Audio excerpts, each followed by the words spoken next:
বর্তমানে অন্তর্বর্তীকালীন সরকার সমকামিতাকে প্রমোট করছে বলে অনেকে বলছেন।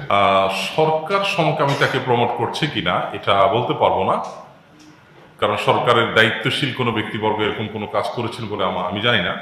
এই সমস্ত অপসংস্কৃতি এদেশের সকল ধর্মের মানুষের মূল্যবোধ পরিপন্থী বিষয় এদেশে মানুষকে পুশ করাবার জন্য মালয়েশিয়ানরা এক্ষেত্রে দারুণভাবে প্রতিহত করেছে এটাকে। আপনারা জানেন যে মালয়েশিয়াতে যদি সমকামিতার অপরাধ কেউ করে, এটা তো পরের কথা, সমকামিতার যে সিম্বল আছে 6 রঙের রংধনু, এইটা যদি কেউ ধারণ করে গড়িতে, পোশাকে, আশাকে বিভিন্নভাবে, তাহলে তার কয়েক বছর জন্য সশ্রম কারাদণ্ডের আইন আছে।